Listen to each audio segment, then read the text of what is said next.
Welcome, and thank you for joining us here today. My name is Kathy Osborne.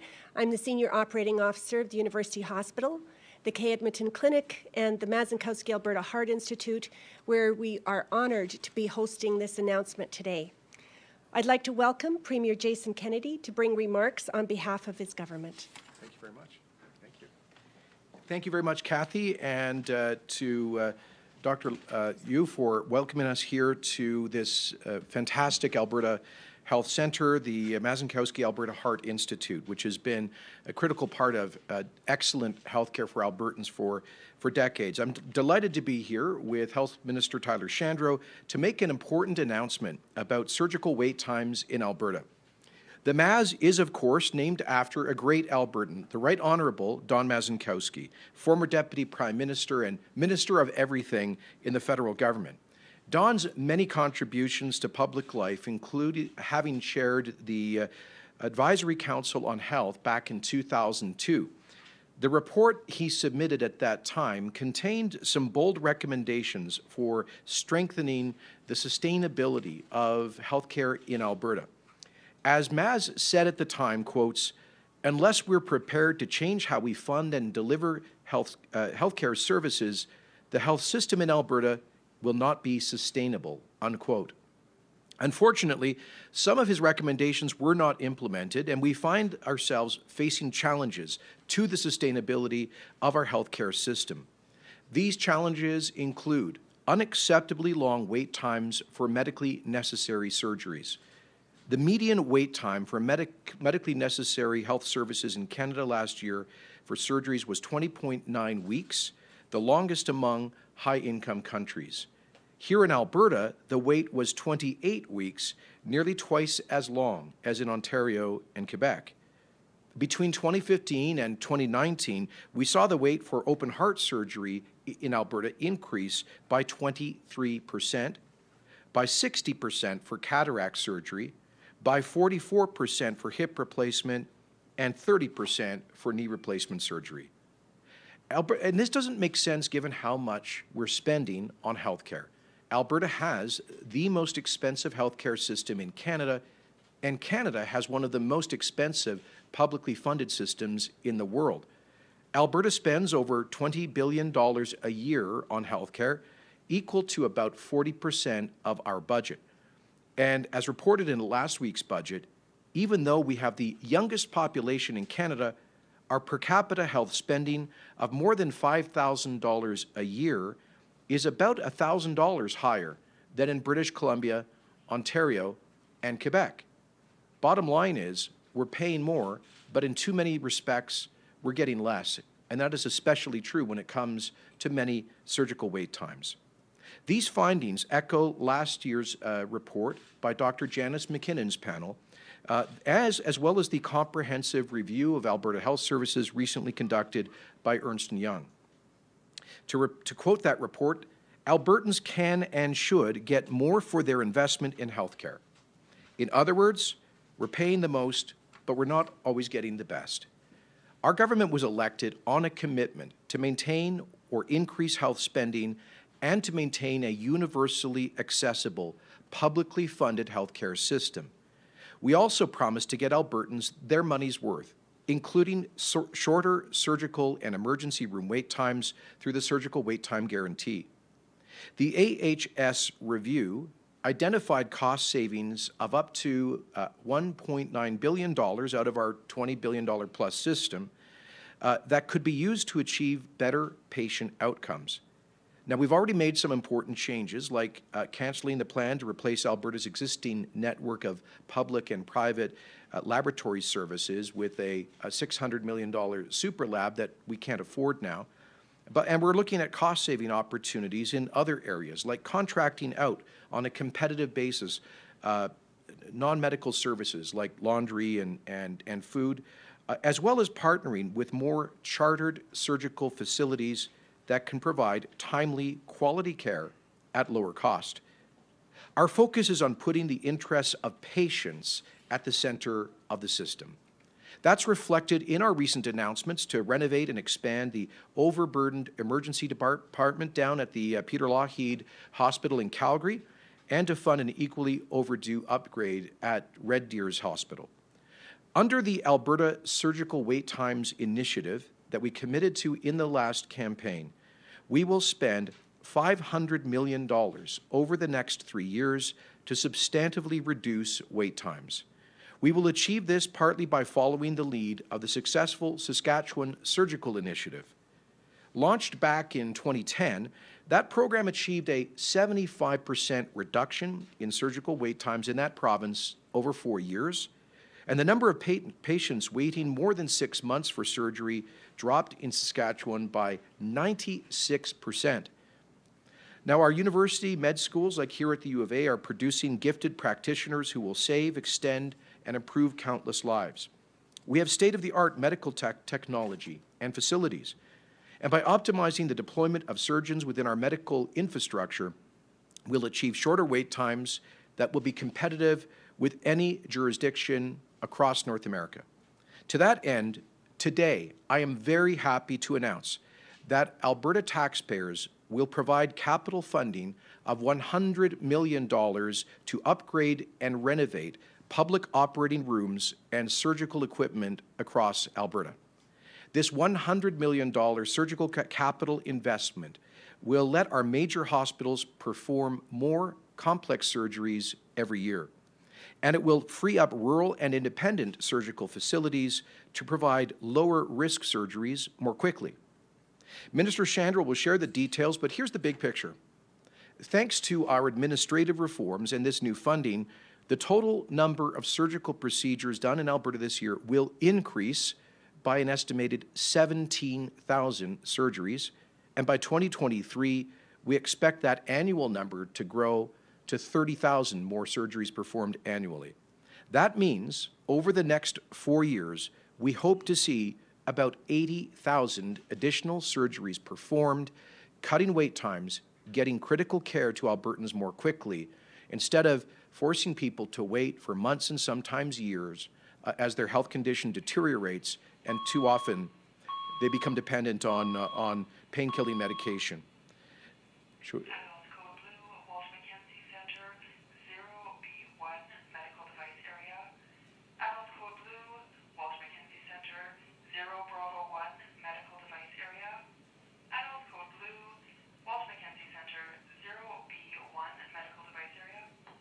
Part of working in a hospital, right? It is. So that means that tens of thousands of Albertans facing serious medical problems will get surgery when they need it. Many won't feel the need to leave the country and pay exorbitant fees to get it done outside of Alberta, outside of Canada, as too many have to do now. Albertans want, expect, and deserve the highest quality health care that their hard-earned tax dollars can buy. And that includes medically necessary surgery when and where they need it. So even at a time of significant fiscal and economic challenges, we are funding healthcare at record high levels, the highest levels in Alberta history, the highest per capita levels in Canada, and we are maintaining physician compensation as well at record high levels. The bottom line is this: there is enough money in the health system, and now that money is being spent more effectively and efficiently to ensure Albertans get the timely, top-quality surgical care that their tax dollars are paying for. Thanks very much. Thank you, Premier Kenney. This is wonderful news for Albertans. AHS is pleased to have the support of our government to meet the surgical needs of our patients in both rural and urban centres. I would now like to introduce Alberta's Minister of Health, the Honourable Tyler Shandro. Thank you, Kathy. Well, thank you, Kathy, and thank you to all of you for joining us here today. As Premier Kenney said, today's announcement is great news for all Albertans, folks in larger cities and rural communities alike. Thanks to this investment, Albertans are going to get quicker access to the surgeries that they need closer to home by upgrading facilities in larger centres and moving some lower-risk surgeries, as Premier said, to smaller centres. This $100 million investment will help hospitals across the province provide thousands more surgeries to Albertans every year.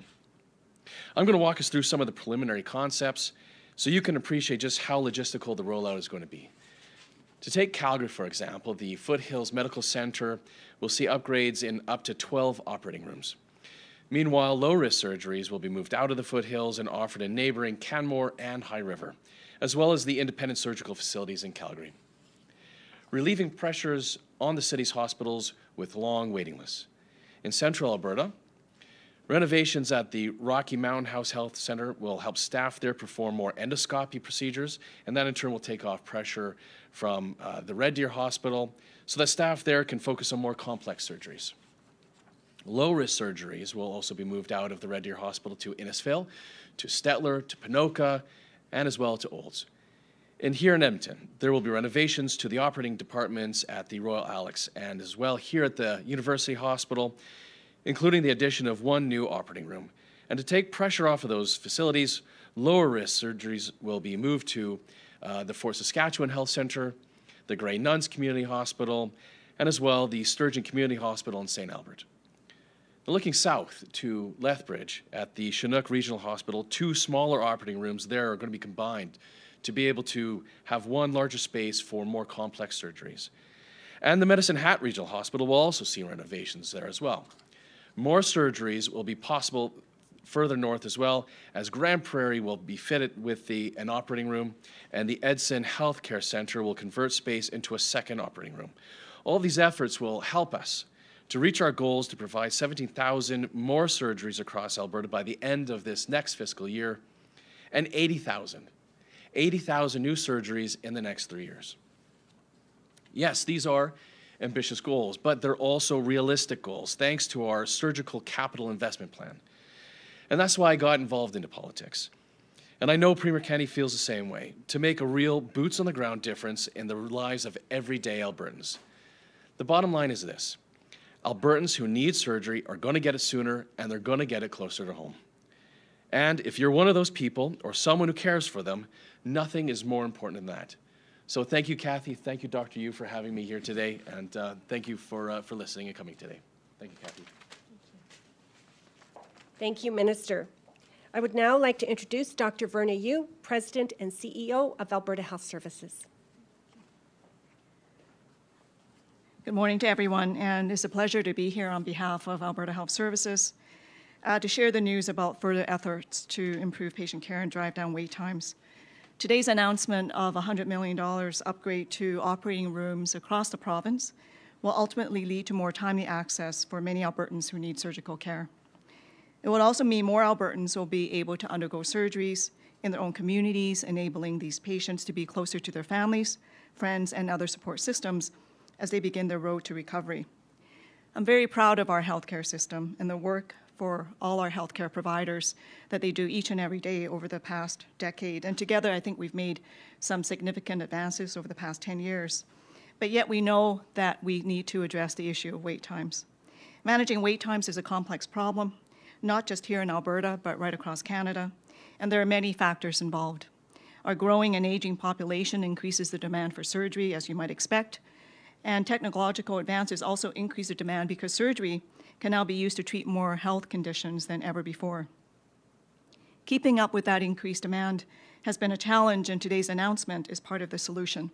Not just the $100 million, but the strategy which aims to ensure that Albertans are able to receive safe, timely surgical procedures in the most appropriate settings. We want to bring down surgical wait times. We know that waiting for life-enhancing procedures can take a toll on patients and families. And so we're very grateful to Premier Kenney, the Government of Alberta, to Minister Shandro and the Ministry of Health for their ongoing commitment to help AHS provide timely, high-quality care for patients and families. Thank you very much. Thank you. Thank you. Thanks, Premier. Thank you to Premier Kenney, Minister Shandro, and Dr. Verna Yu. And thank you to all of you for joining us here today. I'd like to invite our speakers to gather for a photo, and there will be an opportunity for questions following the photo. We'll go ahead with the questions, I think. Yeah. I think you guys have got enough pictures, right? We're good. Go ahead, Dean. Okay. Morning. Question for Minister Shandro and one for Dr. Yu, if I may. Minister, a two-part one. The EY report said that we're not actually utilizing the existing operating space. I think it's like 70 to 90, right? So, but yet we're putting 100 million in to, create more operating space. It looks like this report is going to address utilizing the existing space, is that right? And if so, by how much? Oh, it is. So, and a big part of this is making sure that the more complex procedures are going to be done in the major urbans, while the lower risk procedures can be done in a facility, especially the ones that are near a major urban, those smaller communities, or the ones that are along the Highway 2 corridor between Edmonton and Calgary. But the second question was what was the U.S.? I just wanted to reconcile if we're solving the underutilization problem with this announcement. Yeah, this is part of it's not necessarily with this announcement, but with the Alberta Surgical Initiative, we are solving that issue in general. This is part of the Alberta Surgical Initiative. We understand that we do have to add 80,000 new surgeries over the next 3 years. But for us to be able to do that, we know that we need to make this investment in our public operating rooms to be able to make sure that there's the capacity there for us to meet those needs. So this is part of the Alberta Surgical Initiative. Okay. Dr. Yu, can I ask you a question? A lot of stories swirling around, doctors saying they're going to leave, they're not going to leave. My understanding is before they do so, they'd have to notify AHS. So who better than you to clarify for Albertans what's happening with Alberta doctors? Are they telling you, are they giving you notice that they're leaving? Are you seeing rates higher than the normal turnover for doctors? Right. So I just want to state, first of all, that Alberta physicians, not all Alberta physicians actually have appointments with Alberta Health Services, so I cannot speak on behalf of all Albertan physicians. Alberta physicians who actually do have privileges within AHS facilities, there is a process as defined by the medical staff bylaws, which requires that any change in the service that they currently provide requires advance notification and a timeline by which we can work with them to make sure that patient care is continued. So. Yeah, so, but of the ones that you oversee then, I think Albertans would like to know, are they telling you they're leaving? We have seeing an uptick? We have not seen any official requests for physicians leaving up to this point. We have not had any formal requests. So. Do you have any concerns that, do you have contingency plans in place in case they do? Sure. So I'm a physician myself. I'm a practicing pediatric nephrologist. And I came back to Alberta 25 years ago at a time when every physician was actually probably leaving the province. I believe that Alberta is one of the best places to practice medicine in Canada, and I love our province. And I would hope that all physicians feel similar or the same. And so I believe that there are lots of advantages to being in healthcare in Alberta, and I would hope that everybody wants to stay. Dean, you managed to squeeze about 8 questions there. That was well done.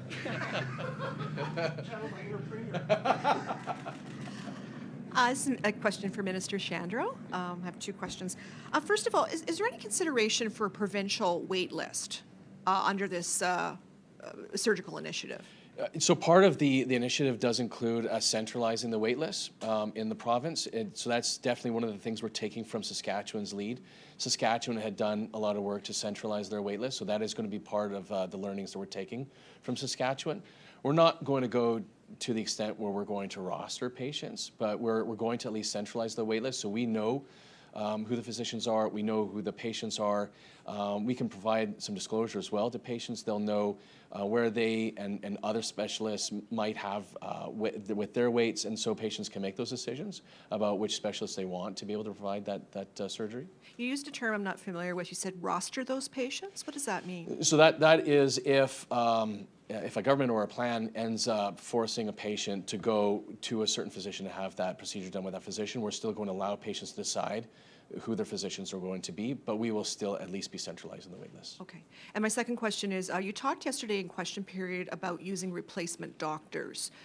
Where would these doctors come from if it came to that point? So, Verna, do you mind if that's actually a question for Dr. Yu. Okay. So one of the things that we do is that we do actually have a Locum Program.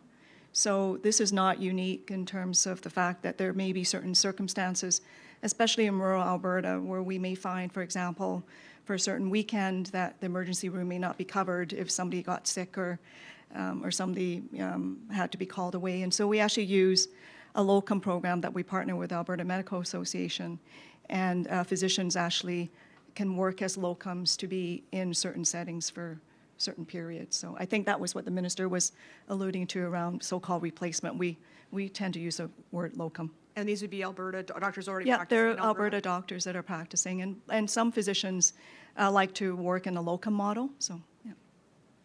Got a question for Premier. Off topic today from today's announcement, but I wanted to bring up the fact that the NDP is going to be bringing forward an amendment later this afternoon to defund the war room, and I take your point that you've made that they've been against this since day one, but I'm wondering if you're prepared today to give a precise measure of success for the $30 million a year that's going into this thing. I mean, what are the precise things you're looking for Sure. To justify that payment? So first of all, the creation of the Canadian Energy Centre was a platform commitment we gave to Albertans that I think was hugely popular because Albertans understand that we've got to stand up and fight for a future for our energy workers and our prosperity against the foreign-funded campaign to landlock Alberta energy. And so this is bringing together all of the previous advocacy efforts, including advertising, and adding to them. The Energy Centre has only been operating for about 3 months, early days. I think they've pretty much gotten staffed up. Today, I understand, just now, they've released their first major research report, Canada's Oil Sands and Local First Nations, a snapshot which will be part of an ongoing body of research that underscores the social benefits of the Energy Centre. I would hope to see more research like this. I think the big impact will be when the Energy Centre begins launching their major advertising campaigns. I believe they intend to do one to support, to explain the benefits to all Canadians of the Trans Mountain Pipeline expansion, particularly focused on British Columbians. I believe they'll be doing a campaign to explain the economic and environmental benefits of liquefied natural gas exports, and another campaign just to improve energy literacy all across the country, as well as targeted efforts to communicate with European financial markets about the shrinking environmental footprint of the Canadian oil sands. So these are all major projects that they're working on. The vast majority, probably over 80% of the budget, will be invested in advertising to tell Alberta's great story about prosperity, energy, and the environment across Canada and around the world. The previous NDP government prided itself on having spent, I think, in the range of $10 million a year or more on pro-energy advertising campaigns. That's exactly what the CEC will be doing. It'll be a little bit bigger and more integrated. Sorry, was the research you just cited there, have you had a chance to review that yet?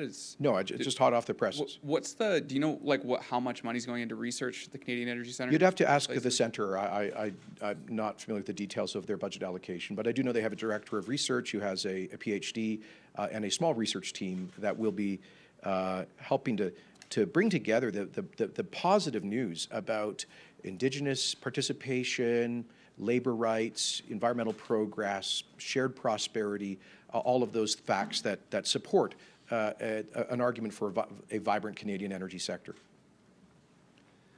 On the surgical initiative, we're adding more surgical facilities, we're farming more out. Are we hiring more surgeons? Are we busing surgeons around? How does this work where we're actually doing 17,000 more surgeries as far as staffing is concerned? So I think I'll speak about staffing in general, not necessarily the physicians. Maybe I'll let Dr. Yu maybe answer that question. But I think there's going to be a need for modest increases for these operating rooms, and especially in the major urbans. Is my understanding is that's going to be part of the increased. I think Premier mentioned there was over $500 million that's going to be over the next 3 years to be able to meet this guarantee. And so that's going to be part of it. There will be modest staffing increases as well in these units. And then as well for the physicians, maybe I'll let Dr. Yu maybe speak to that issue. So yes, there is going to be a need for increase, and it's not just physicians, there's going to be other allied health professionals. And so part of the Alberta Surgical Initiative is actually a workforce plan that talks about the specifics in terms of the numbers of people that we're going to need to deploy and hire. So then I guess that leads to freezing physician salaries at the $5.4 billion. If we need to hire more physicians, more surgeons, assume if we're sending them out to private facilities, where does that budget line come from? How does this work on the compensation goal of the province? If we need to add surgeons, but you don't want to add salary. So a lot to unpack there, though. They aren't salaried, and these aren't private facilities. These are taxpayer-funded facilities, these chartered surgical facilities, right? So they're not private. They may be independently operated and owned, but this is taxpayer dollars going to spend. So just to clarify that for you. But we are spending $5.4 billion, again. As I've said many times, this is the highest in the history of this province. It is, we're not freezing salaries because they're not salaried. Most of these surgeries are going to be done. Actually, that's not true. We have about 61. We call these alternative relationship plans. They're contract plans where physicians are paid on a contract basis. So we have 61 of them right now, I think, in the province. We have applications for 88 more since we've announced the new physician funding framework. So 88 more are in process to be approved. Some of them are for specialists for the surgeries, like I think cardiology in Calgary, for example, is on this ARP model. But our goal with the new physician framework it was always to just make sure that the cost overruns of $2 billion over the next 3 years that we were projecting, that those forecasts are going to be addressed.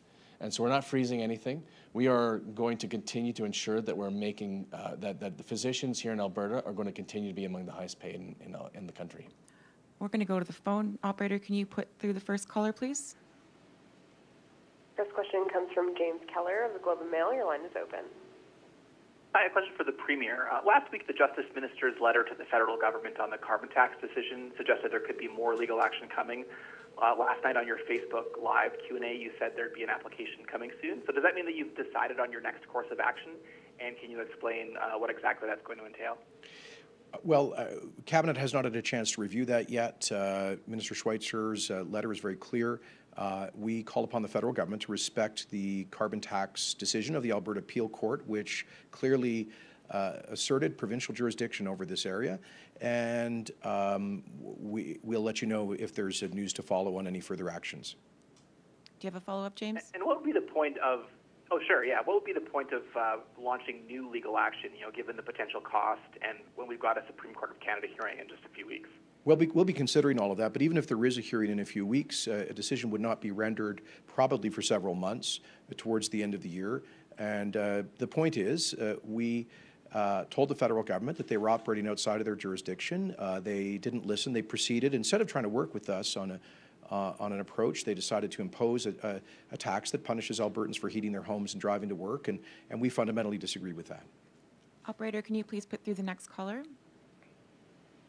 Our next question comes from Claire Theobald. Your line is open. Hi, this is a message or a question for Minister Shandro. Health Canada's Learning from SARS report identified family care physicians as the sentinels in a potential pandemic outbreak. Minister Shandro, what do you say to those who are concerned that these fee changes and cuts, potentially driving family physicians out of smaller Alberta municipalities, could weaken the province's overall ability to detect and respond to a pandemic situation such as the coronavirus outbreak? I would say that there are no cuts, that we are going to continue to ensure that, and look, I'd also say this, that we actually campaigned. If you look at our campaign platform, we campaigned on supporting the patient medical home model.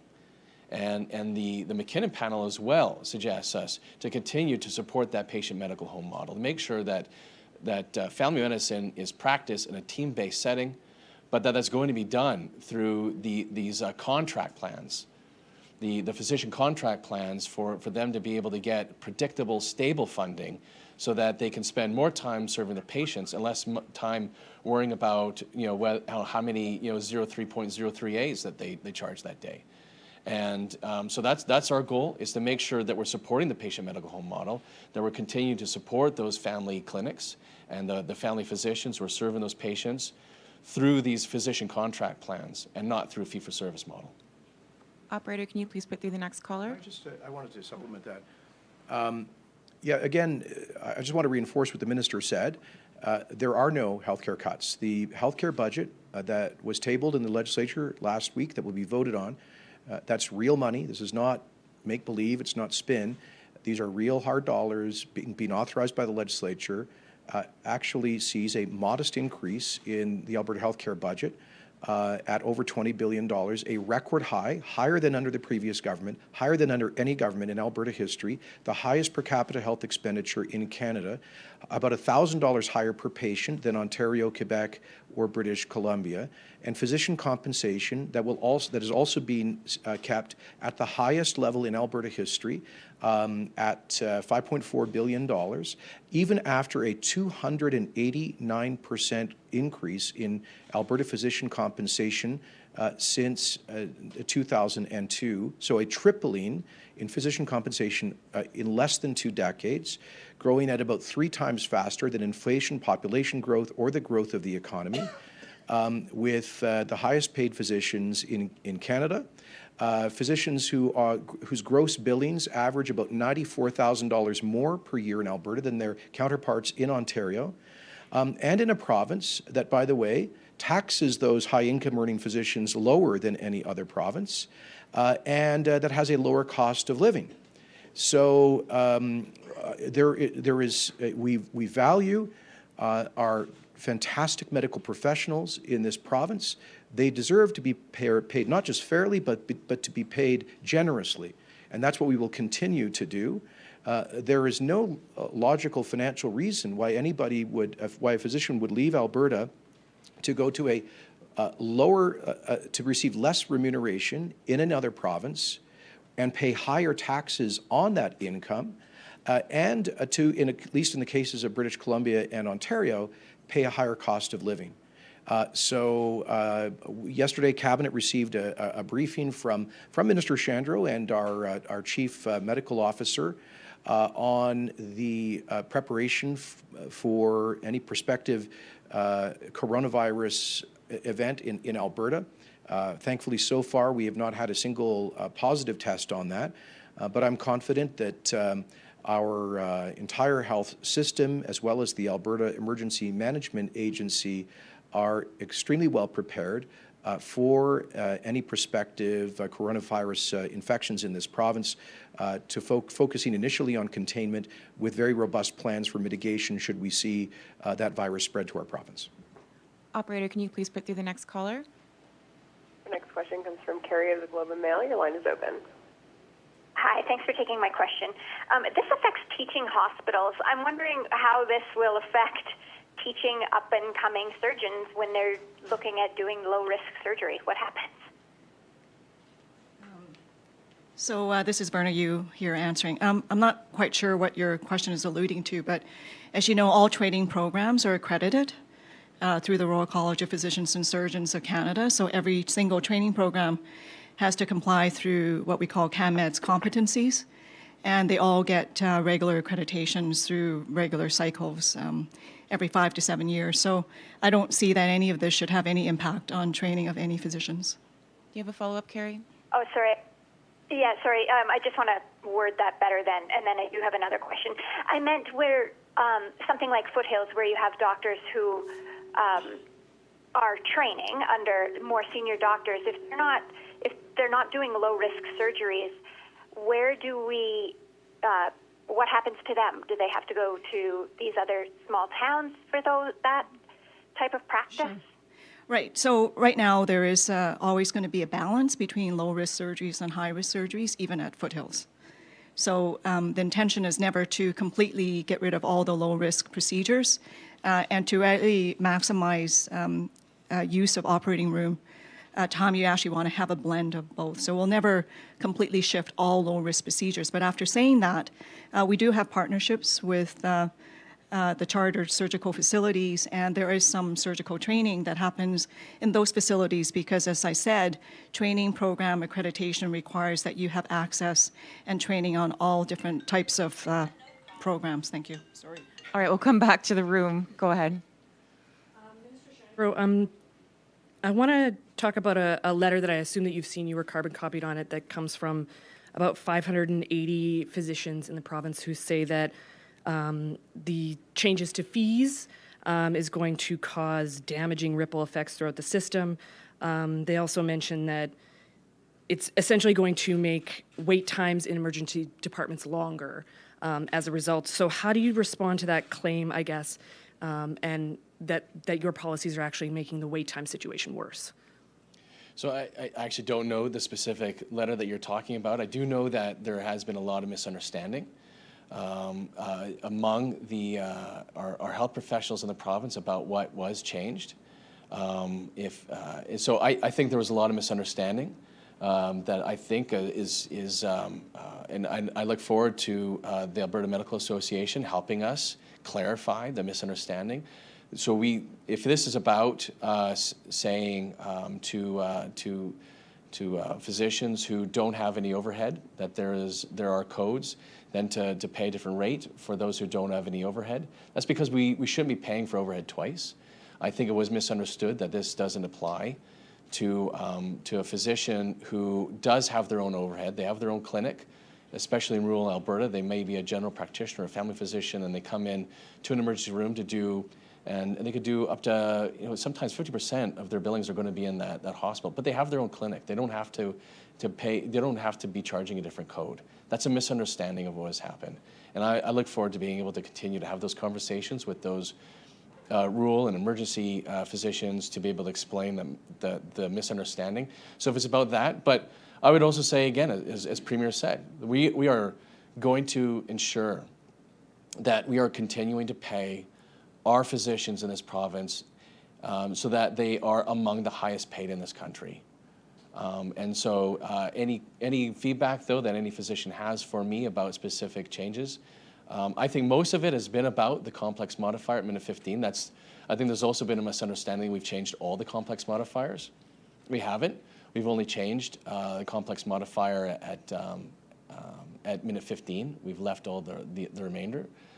Complex modifiers. So there's a lot of misunderstanding, and I look forward to being able to engage with the Alberta Medical Association as well as their members to be able to clarify a lot of the misunderstandings that are out there. Do you have a specific part of that question? Not a follow-up. No, sorry, about the letter, because I don't know that letter. Was there some kind of a conclusion or? Okay. Yeah. Yeah, your carbon copied at the bottom. It was sent to a couple of MLAs and media outlets. Did they have a certain code or a certain issue that they thought that we had changed that they allowed them to come to that conclusion? They didn't mention a specific code, but they speak in general about the fact that they think that the changes are going to lead to a 1994 revisited.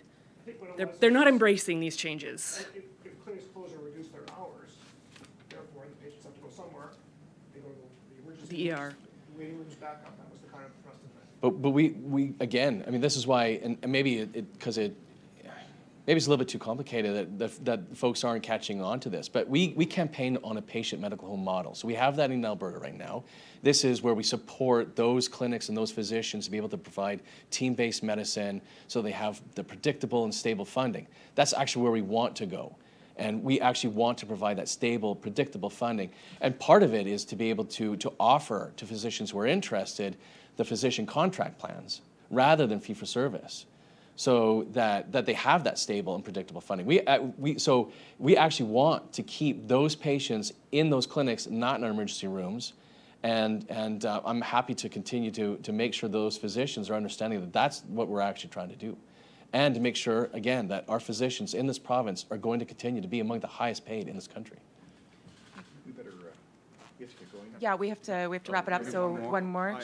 Maybe one more specific question about the procedures we're talking about. When you say low-risk procedure, what is it exactly? And if I'm a patient, say, in Red Deer, how is it going to work for me? Will I get a list of spots I could get, say, in High River or Ponoka? Or so this isn't about the patient. These choices are going to be provided by the physician, right? So it's not a patient deciding whether they're going to be going to Innisfail or Red Deer. This is going to be about what's available to the physicians for them to be able to make the decisions about where the right facility is for the right procedure. We're not going to have the patients make. So if I'm a patient in Red Deer, what happens? Well, Doctor, you might. So if you're a patient in Red Deer and you're needing to have cataract surgery, then it's pretty well known that cataracts are being done in Innisfail. So the surgical team goes out to Innisfail, the patient goes out to Innisfail. All the information that's provided to the patient about that is, about where they need to go, and the patient then goes to that facility. Nothing changes there? Yeah, there's really no changes. Yeah. Thanks very much, everyone. Thank you. Cheers.